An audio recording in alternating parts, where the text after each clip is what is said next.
Allahu, Allahu, Allahu, Allah, Allahu. اے میرے داتا، اے میرے مالک، اے میرے مولا، اے میرے والی، شاہنشاہ دو عالم تو ہے، سب سے تیری سرکار ہے عالی، سب سے تیری سرکار ہے عالی، شان تیری ہر آن نہیں ہے، گاہے جمالی گاہے جلالی، وہ بھی عجب خوش بخت ہے جس نے قلب میں تیری یاد بسالی، شغل میرا بس اب تو الہی شام و سحر ہو، اللہ اللہ اللہ اللہ اللہ اللہ، لیٹے بیٹھے چلتے پھرتے آٹھ پہر ہو، اللہ اللہ اللہ اللہ اللہ اللہ، کسب میں دنیا ہی کے راہ میں، کسب کے دنیا ہی کے راہ میں، دین کی دولت کچھ نہ کمائی، وقت یوں ہی بیکار گزارا، عمر یوں ہی غفلت میں گوائی، خلق میں سب سے میں ہی برا ہوں، کوئی نہیں ہے مجھ میں بھلائی، کوئی نہیں ہے مجھ میں بھلائی، مجھ سا کوئی بدکار نہ ہوگا، مجھ سا کوئی بدکار نہ ہوگا، کون سی میں نے کی نہ برائی، کون سی میں نے کی نہ برائی، شغل میرا بس اب تو الہی شام و سحر ہو، اللہ اللہ اللہ اللہ اللہ اللہ اللہ اللہ اللہ اللہ اللہ اللہ اللہ، لیٹے بیٹھے چلتے پھرتے آٹھ پہر ہو، اللہ اللہ اللہ اللہ اللہ اللہ، ذکر تیرا کر کر کے الہی دور کروں میں دل کی سیاہی، آمین، ذکر تیرا کر کر کے الہی، ذکر تیرا کر کر کے الہی دور کروں میں دل کی سیاہی، چھوڑ کے حب مالو جاہی، اب تو کروں بس فقر میں شاہی، شام و سحر ہے شغل مناہی، میرے گناہ ہیں لامتناہی، میرے گناہ ہیں لامتناہی، کس سے کہوں میں اپنی تباہی، کس سے کہوں میں اپنی تباہی، تو ہی میری کر پشت پناہی، تو ہی میری کر پشت پناہی، شغل میرا بس اب تو الہی شام و سحر ہو، اللہ اللہ اللہ اللہ اللہ اللہ اللہ اللہ اللہ اللہ اللہ اللہ اللہ، لیٹے بیٹھے چلتے پھرتے آٹھ پہر ہو، اللہ اللہ۔ اور اب یہ دل سے دعا کیجئے، اللہ تعالیٰ کی کیفیت پیدا فرما دیں۔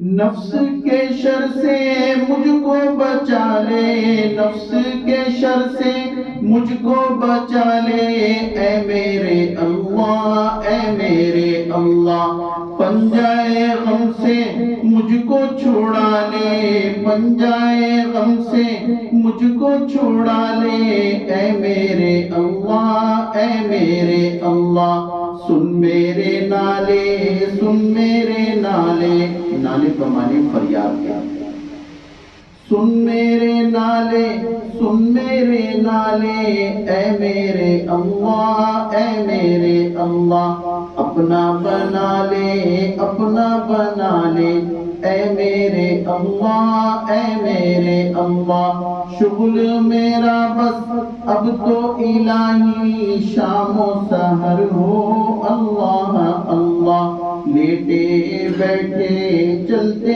پھرتے 8 پہر ہو، اللہ اللہ، اللہ اللہ، اللہ اللہ۔ کتابوں میں ایک واقعہ لکھا ہے کہ صاحب کشف بزرگ تھے، وہ اپنے شیخ سے ملنے جا رہے تھے، دور کا سفر تھا، راستے میں کہیں پڑاؤ کیا، سستائے آرام کیا، آنکھ لگ گئی۔ جب آنکھ کھلی تو 2 پرندے باتیں کر رہے تھے آپس میں۔ ایک نے دوسرے سے کہا کہ جانتے ہو کہاں جا رہی ہیں؟ کہ ہاں، یہ فلاں بزرگ سے ملنے جا رہے ہیں۔ کہا لیکن ان کا جانا عبث ہے، یعنی بیکار ہے۔ پوچھا کیوں؟ کہ وہ بزرگ جن سے یہ ملنے جا رہے ہیں وہ دنیا سے چلے گئے، انتقال ہو گیا ان کا۔ ان کو بڑی حیرت ہوئی، اللہ تعالیٰ نے سجھائی دے دی، وہ جو باتیں کر رہے تھے وہ ان کو، اللہ قادر ہے ہر چیز پر۔ تو یہ خیر انہوں نے یہ ارادہ کیا کہ اب میں یہاں سے واپس چلا جاتا ہوں، لیکن یہ سوچ کے کہ اتنی دور کا سفر تو کر لیا تو اب میں ان سے مل کے ہی جاؤں گا، کم سے کم قبر پہ حاضری دے دو، فاتحہ پڑھ لوں۔ یہ سوچ کے یہ گئے ہیں اس علاقے میں، وہاں پوچھا ہے کہ فلاں بزرگ کی قبر کہاں ہے؟ کہ آپ کیا بات کر رہے ہیں، وہ تو مسجد میں بیٹھے ہوئے حیات ہیں۔ یہ گئے وہاں پر، مسجد میں ان سے ملاقات کی اور اپنا واقعہ بتایا کہ حضرت ایسے ایسے میرے ساتھ واقعہ ہوا۔ تو انہوں نے پوچھا ان کے شیخ نے کہ یہ کس وقت کی بات ہے، کہ یہ اتنے بجے انہوں نے واقعات حالات بتائے کہ اس وقت کی بات ہے۔ انہوں نے کہا کہ پرندے جھوٹ نہیں کہہ رہے تھے، پرندے سچ بول رہے تھے۔ اس وقت جس وقت تم ذکر کر رہے ہو میں اللہ کی یاد سے غافل ہو گیا، پرندوں نے مجھے مردہ شمار کیا۔ وَلِتُكْمِلُوا الْعِدَّةَ وَلِتُكَبِّرُوا اللَّهَ عَلَىٰ مَا هَدَاكُمْ لَعَلَّكُمْ تَشْكُرُونَ۔ اللہ فرما رہے ہیں تاکہ تم بڑائی بیان کرو میری اور تاکہ تم شکر گزارو میرا۔ اس کا مطلب جو اللہ کی بڑائی بیان کرتا ہے اللہ تعالیٰ اسے شکر گزار شمار فرماتے ہیں۔ تو اللہ کا ذکر کرنا، اللہ کی یاد، اور ذکر کیا ہے؟ آپ صلی اللہ علیہ وآلہ وسلم رات کو سوتے اللہم بسمک اموت و احیا، اور رات کو اٹھتے آنکھ کھلتی لا الہ الا اللہ وحدہ لا شریک لہ لہ الملک و لہ الحمد وہو علی کل شیء قدیر، استغفر اللہ ربی من کل ذنب واتوب الیہ۔ اللہ کی بڑائی بیان کرتے آنکھ کھلتے، صبح اٹھتے تو پھر اللہ کی بڑائی بیان کرتے، الحمدللہ الذی احیانا بعد ما اماتنا والیہ النشور۔ اس کے بعد پھر بیت الخلا جانے سے پہلے اللہ کا ذکر فرماتے ہیں، اللہم انی اعوذ بک من الخبث والخبائث۔ واپس آتے پھر اللہ کا ذکر کرتے، غفرانک اللہ مجھے معاف فرما دیجیے۔ بیت الخلا سے واپس آنے کے بعد معافی مانگنا یہ اس بات کی دلیل ہے کہ اے اللہ جتنے وقت بیت الخلا میں میں رہا آپ کا ذکر نہیں کر سکا، اس پر مجھے معاف فرما دیجیے۔ تو اب ہر چیز سے پہلے دعا، گھر سے نکل رہے ہیں دعا، گھر میں داخل ہو رہے ہیں دعا، سواری کے اوپر سوار ہو رہے ہیں دعا، کوئی چیز لے رہے ہیں دعا، کچھ کوئی پیسے دیے دعا، ان ھذا لرزقنا ما له من نفاد، ہر چیز میں دعا۔ اس کا مطلب یہ ہے کہ پہلے کام میں جب اللہ کا ذکر ہوتا ہے اور آخری کام میں اس کی تکمیل کے وقت جب اللہ کا ذکر ہوتا ہے تو اس کے بیچ کا وقت جتنا بھی مفسرین نے لکھا ہے وہ سارا ذاکرین میں شمار کرتے ہیں۔ اللہ سواری پر سوار ہوئے، سبحان الذی سخر لنا ھذا وما كنا له مقرنین، بس اتنا اللہ کی بڑائی بیان کرتی کہ اللہ سب کچھ آپ کے قبضے میں، میں اس کو قابو کرنے والا نہیں تھا۔ منزل پہ اتر گئے، سبحان اللہ، بازار جا رہے ہیں، لا الہ الا اللہ وحدہ لا شریک لہ، اب جتنے وقت میں بیچ کا وہ ہے اس میں ذکر تو نہیں ہو رہا، لیکن یہ ذکر میں شمار ہوگا کیونکہ شروع اور آخر میں ذکر ہے۔ تو اللہ تعالیٰ اپنا ذکر کرنے والا بنا دے۔ میرے دوستو، اللہ کے نام میں آپ صلی اللہ علیہ وسلم نے فرمایا لا تقوم الساعہ، قیامت واقع نہیں ہوگی حتی یقال اللہ اللہ اللہ اللہ، یہاں تک کہ تم اللہ اللہ کرتے رہو۔ جب تک ایک بھی شخص اللہ اللہ کرنے والا ہے اس وقت تک قیامت قائم نہیں ہوگی۔ مقصد اس کا یہ ہے کہ اللہ کے نام میں ہر چیز کو ٹھہرایا ہوا ہے، روکا ہوا ہے۔ قیامت کا مطلب کیا ہے؟ سب اپنی اپنی مرضی سے چلیں گے۔ سورج کی مرضی ہے وہ وہاں غروب نہیں ہوگا، وہاں سے واپس آ جائے گا۔ پہاڑ اڑنے لگیں گے، سمندر بکھر جائیں گے۔ وجہ کیا ہے؟ کیونکہ اب کوئی لگام نہیں ہے، اللہ کے نام کی جو لگام تھی اب وہ چلی گئی۔ بس اب کوئی نہیں ذکر کرنے والا نہیں ہے، اللہ کا نام لینے والے نہیں، لہٰذا یہ چیزیں بھی یہ شتر بے محال ہو جائیں گی۔ اور ذکر میں اکثر عام طور پر یہ کہا کرتا ہوں کہ بہت آسان ہے، بس یہ دیکھ لیں کہ دل تو غافل نہیں ہے اللہ سے۔ ہنسی مذاق بالکل جائز اور کرنا چاہیے۔ ربِّهُمْ قُلُوبُكُمْ سَاعَةً وَسَاعَةً، اپنے قلوب کو گاہے گاہے فرحت پہنچایا کرو۔ فرحت کا مطلب یہ کہ جہاں پر مزاح کی گنجائش ہے حدود میں رہتے ہوئے وہ بھی کریں۔ کسی کے بیٹے ہوں لیکن وہ تابعدار نہ ہو، وہ باپ کو تنگ کرنے والے ہوں، تو جب وہ ہنستے ہیں باتیں کرتے ہیں تو باپ کو غصہ آتا ہے کہ کیسے نااہل ہیں کہ مجھے تنگ کرتے ہیں، پریشان کرتے ہیں اور پھر ہنستے بھی ہیں اتنے گھٹائی کے ساتھ۔ لیکن یہی بیٹے تابعدار ہوں، جی حضوری کرنے والے ہوں، اپنے باپ کا ڈر رکھنے والے ہوں، عزت کرنے والے ہوں، تو جب یہ ہنسیں گے تو باپ کو خوشی ہوتی ہے کہ اللہ تعالیٰ تمہیں اور ہنستا رکھے۔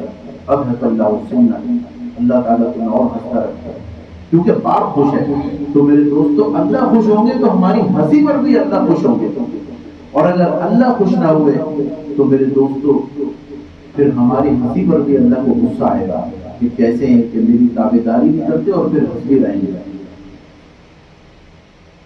نماز میں خشوع خضوع پیدا کرنا، آپ صلی اللہ علیہ وآلہ وسلم دیکھیں رمضان میں کچھ چیزیں ایسی ہیں جس کی تاکید ہے، جیسے وہ بارہا یہ حدیث بیان ہوتی ہے کہ آپ صلی اللہ علیہ وسلم جب منبر پر تشریف لائے تو آمین کہا، بدعا جبریل کی ہے، آمین رسول اللہ صلی اللہ علیہ وسلم کی ہے۔ اور تین چیزیں ہیں، نمبر ایک والدین کو راضی نہ کر کے جنت حاصل نہ کر سکا، یہ بدبخت ہے۔ رمضان کے روزے پائے لیکن روزے رکھ کر جو مقصود ہے مطلوب ہے وہ روزہ نہ رکھ کر اور اللہ کو راضی نہ کر سکا، جنت نہ حاصل کر سکا، بدبخت ہے۔ آپ صلی اللہ علیہ وسلم کا نام نامی آیا اور پھر درود نہ پڑھا، صلی اللہ علیہ وسلم نہ پڑھا۔ عام طور پہ بات کرتے ہیں لوگ، اچھے اہل علم حضرات صلی اللہ علیہ وسلم تو صلی اللہ علیہ وسلم پوری توجہ کے ساتھ کہنا چاہیے، ایک ایک لفظ لکھا ہوا سمجھ میں آئے، صلی اللہ علیہ وسلم، یعنی درود شریف نہ پڑھنے والا۔ تو یہ تین چیزیں، تین بدبختوں کی بات کی ہے آپ صلی اللہ علیہ وسلم نے جس پر آمین کہا۔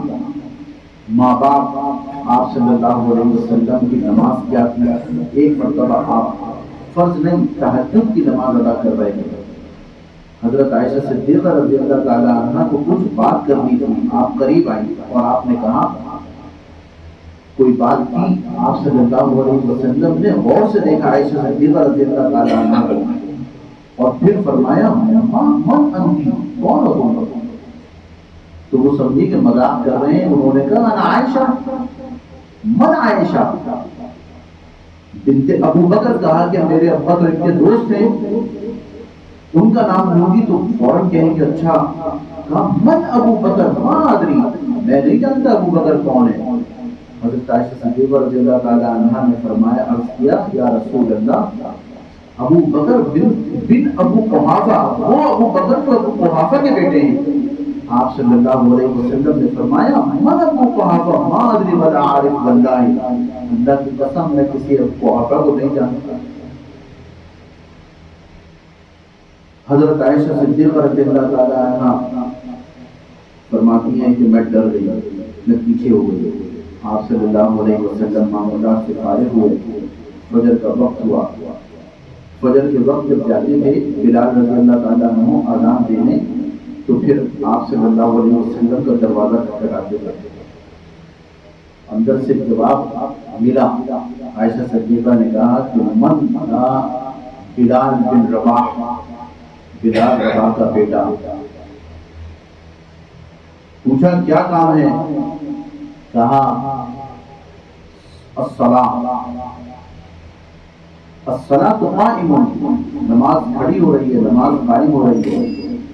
حضرت عائشہ نے فرمایا ولیکن رسول اللہ نائم، لیکن آپ صلی اللہ علیہ وسلم تو سوئے آرام کر رہے ہیں۔ حضرت بلال نے ایک جملہ کہا، ان سے کہیں الصلاۃ خیر من النوم، نماز نیند سے بہتر ہے۔ آپ صلی اللہ علیہ وسلم کی آنکھ کھل گئی۔ پوچھا عائشہ کیا بات ہے؟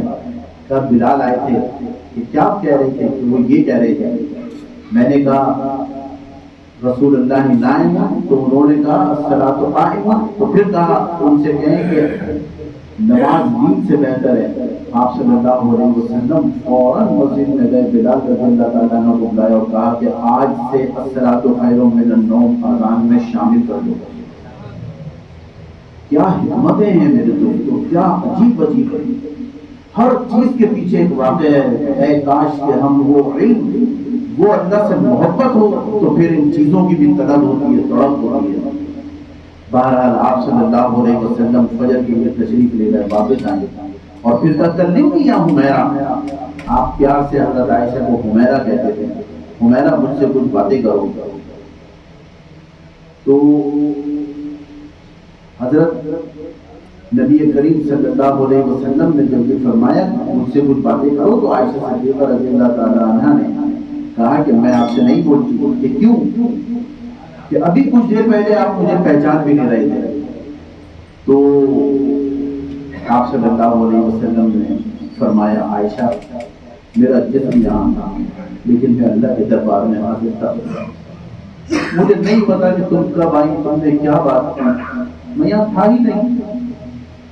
یہ نماز ہے نبی کریم صلی اللہ علیہ وسلم، اور جس نماز کا ذکر ہے وہ تہجد ہے، نفل نماز ہے۔ آپ صلی اللہ علیہ وسلم نے فرمایا کہ میں فرض نماز کی نیت باندھے ہوں اور میری ماں مجھے کہے محمد، تو میں نیت توڑ کے کہوں کہ لبیک یا امی، کیا فرماتی ہیں بتائیے، میں حاضر ہوں۔ یہ میں آپ کو والدین کا ادب احترام اور ان کا مقام بتا رہا ہوں کہ جو رسول اللہ صلی اللہ علیہ وسلم نے ہمیں بتایا۔ حضرت مصعب بن عمیر رضی اللہ تعالیٰ عنہ روزانہ ایک جوڑا پہنا کرتے تھے، امیر زادے تھے، اسلام میں داخل ہوئے، گھر پہ آئے، ان کا لباس اتروا دیا ان کے پاس میں اور یہ کہا کہ اب یہ لباس چونکہ میرا ہے اور تم میرے دین سے نکل گئے، لہٰذا گھر سے بھی نکل جاؤ۔ ماں کو حیا آئی تو ایک اپنی چادر دے دی تن ڈھانپنے کے لیے۔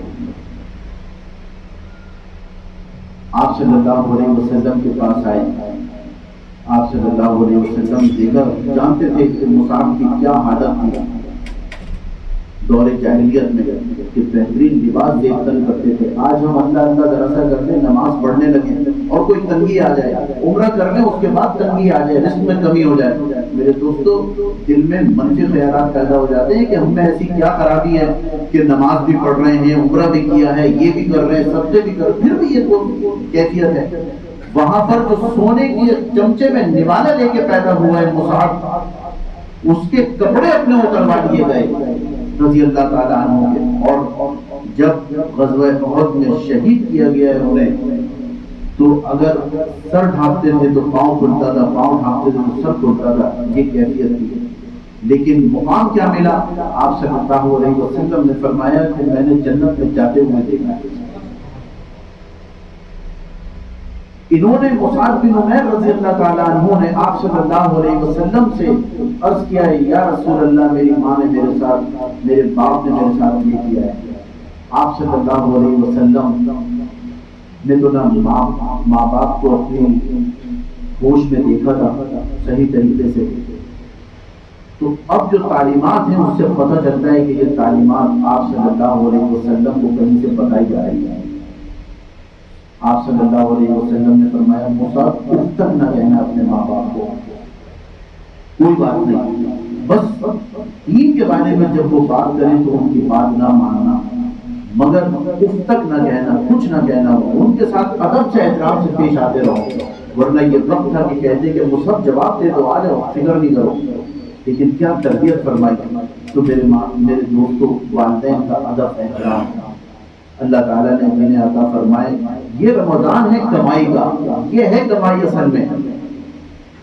آپ صلی اللہ علیہ وسلم نے فرمایا اذا دخل رمضان فتحت ابواب الجنہ وغلقت ابواب جہنم وسلسلت الشیاطین ومنادی ینادی یا باغی الخیر اقبل ویا باغی الشر اقصر ہاکذا کل لیالی من رمضان۔ رمضان کی ہر رات میں ایک منادی یہ اعلان کرتا ہے، جنت کے دروازے کھول دیے جاتے ہیں، جہنم کے بند کر دیے جاتے ہیں۔ ایک اعلان کرنے والا یہ اعلان کرتا ہے کہ او خیر کے طالب قریب آ جا، اور اعلان کرنے والا یہ اعلان کرتا ہے کہ او شر کے چاہنے والے دور ہو جا۔ تو میرے دوستوں یہ دیکھنا چاہیے کہ ہم شر کے چاہنے والے تو نہیں ہیں، کہ اس وضعیت میں ہم آ جائیں کہ فرشتہ ہمیں کہہ رہا ہو کہ دور ہو جا، تو اس قابل نہیں ہے۔ یہ رمضان کمائی کا مہینہ کس طرح ہے؟ اگر آج سے پہلے میری یہ عادت تھی کہ میں غیبت کرتا تھا تو آج اس غیبت کو چھوڑ دوں، یہ ہے رمضان کا، اور آئندہ کبھی نہ کرنے کا قصد کروں، عہد کر لوں۔ جھوٹ بولتا تھا تو اس عادت کو چھوڑ دوں، چوری کی عادت ہے وہ عادت چھوڑ دوں، ماں باپ کی نافرمانی ہے وہ عادت چھوڑ کے ماں باپ کے قدموں میں گر جاؤں کہ مجھے معاف کر دیجیے، جو آج تک خطا ہو گیا آپ معاف کرو۔ اگر کوئی دنیا میں دیکھنا چاہتا ہے میرے دوستوں کہ میں کامیاب ہوں یا ناکام ہوں، آپ صلی اللہ علیہ وسلم نے فرمایا کہ تیرے باپ کی رضا رب کی رضا ہے، اگر وہ راضی ہے تو رب راضی ہے۔ کیا زبردست پیمانے ہمیں دیے گئے ہیں۔ پھر قرآن 4 چیزیں اس رمضان میں قولی ہیں جو ہمیں کہنی ہے۔ آپ صلی اللہ علیہ وسلم نے فرمایا کہ ان کے بغیر تمہارا گزارا نہیں ہے۔ یہ بارہا عرض کرتا ہوں، لا الہ الا اللہ کی کثرت، استغفر اللہ کی کثرت، اللہ سے معافی مانگنا، اللہ سے جنت طلب کرنا، اللہم انی اسألک الجنہ، اللہ سے جہنم کی پناہ مانگنا، اللہم اجرنی من النار، اے اللہ جہنم سے بچا لے۔ یہ 4 اور 4 عمل ہی ہیں، وہ عمل کرنا ہے۔ نمبر 1 روزہ رکھنا ہے، اس کی پوری من صام رمضان ایمانا واحتسابا غفر له ما تقدم من ذنبه۔ آپ صلی اللہ علیہ وسلم تحریم نماز ہے۔ آپ کو معلوم تھا کہ میری امت روزے میں کچھ نہ کچھ اونچ نیچ کرے گی، تو اب آپ صلی اللہ علیہ وسلم نے اپنا جملہ بدل دیا۔ یہ کہا صحابہ حیران ہو گئے کہ ہم تو وہ روزہ نہیں رکھ رہے جو اللہ کو مطلوب ہے۔ آپ صلی اللہ علیہ وسلم سمجھ گئے، فرمایا من قام رمضان ایمانا واحتسابا غفر له ما تقدم من ذنبه۔ روزے میں تو اونچ نیچ ہو گئی، لیکن اگر کوئی کھڑا ہوا اللہ کی بارگاہ میں رمضان کی راتوں میں تو اللہ تعالیٰ اس کے پچھلے گناہوں کو معاف کر دے گا۔ یہ وہ صحابہ ہیں، یہ کہہ رہے ہیں، پریشان ہو رہے ہیں کہ ہم نہ روزہ صحیح رکھ پا رہے ہیں، نہ راتوں کو اٹھ پا رہے ہیں صحیح طریقے سے۔ آپ صلی اللہ علیہ وسلم نے جملہ بدل دیا۔ آپ نے فرمایا من قام رمضان لیلۃ القدر غفر له ما تقدم من ذنبه۔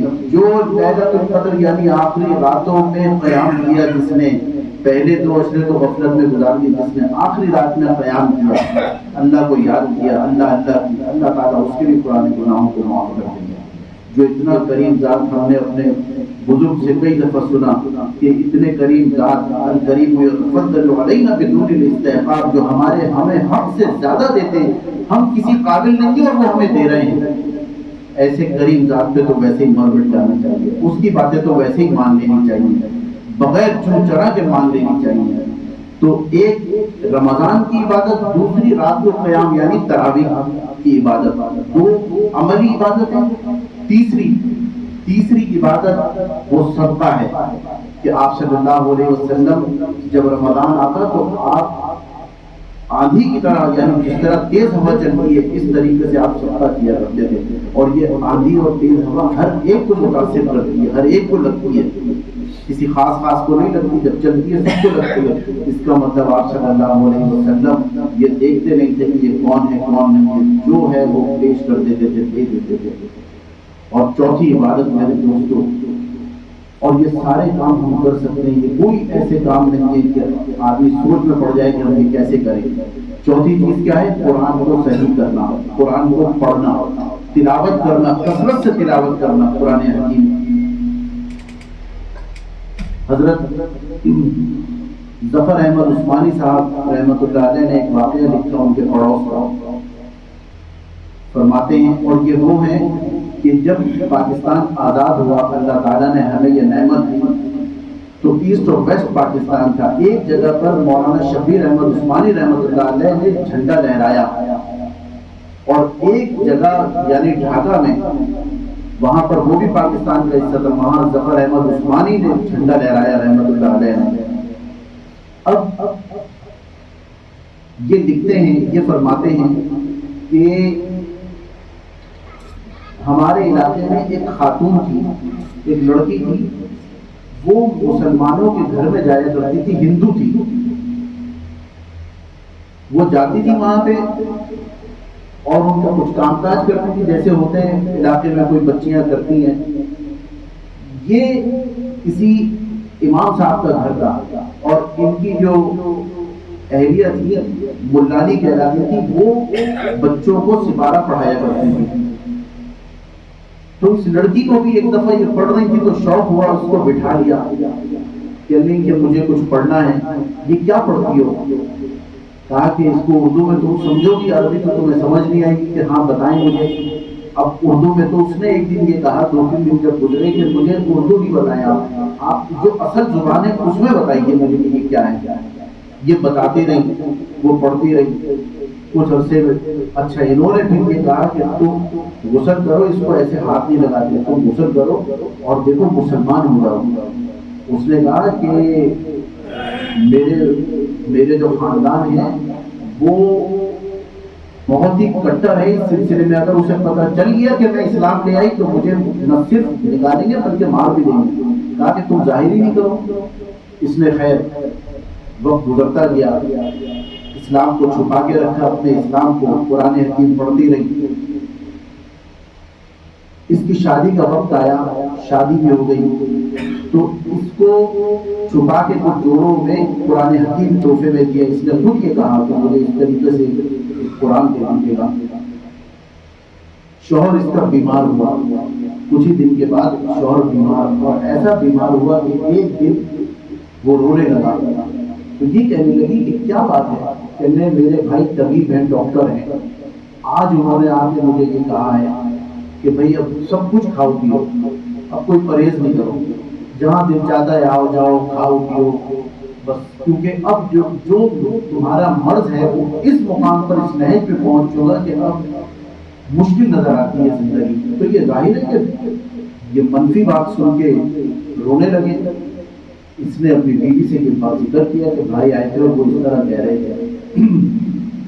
بیوی نے کہا کہ اگر میں تمہیں اچھا کر دوں تم میری بات مانو گے؟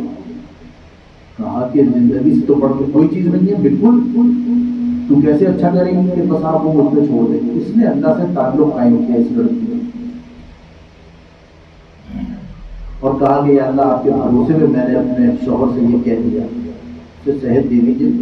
کہ نہ پلنگ کے ایک طرف بیٹھتی تھی وہ اور کچھ پڑھتی تھی، یہ سمجھا کہ یہ وید پڑھتی ہے اپنی کتاب کو۔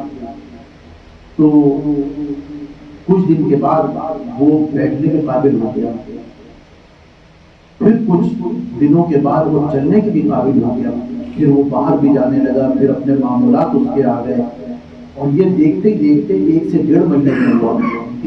یہ لڑکی وہیں پر ایک مقررہ وقت میں بیٹھتی تھی اور کچھ پڑھتی تھی۔ میرے دوستوں یہ واقعات صرف سننے کے لیے نہیں ہے، ہم سب محتاج ہیں یہ عمل کرنے کے لیے۔ اس نے لڑکی نے اپنے شوہر سے یہ کہا کہ آپ کو یاد ہے آپ نے مجھ سے ایک وعدہ کیا تھا؟ کہ ہاں مجھے یاد ہے۔ کہا مانو گے جو میں کہوں گی؟ کہ بالکل مانوں گا۔ کہا کہ اسلام لے آؤ، مسلمان ہو جاؤ۔ یہ چراغ پا ہو گیا کہ یہ کیا بات کر رہی ہے، اور جانتی ہے تو کس خاندان سے ہے؟ وہ تو ہندوؤں میں بہت ہی کٹر ان کا تعلق ہے اپنے مذہب سے۔ اس نے کہا جو بھی کچھ ہے تم اسلام لے آؤ، تمہیں اس نے صحیح کیا ہے۔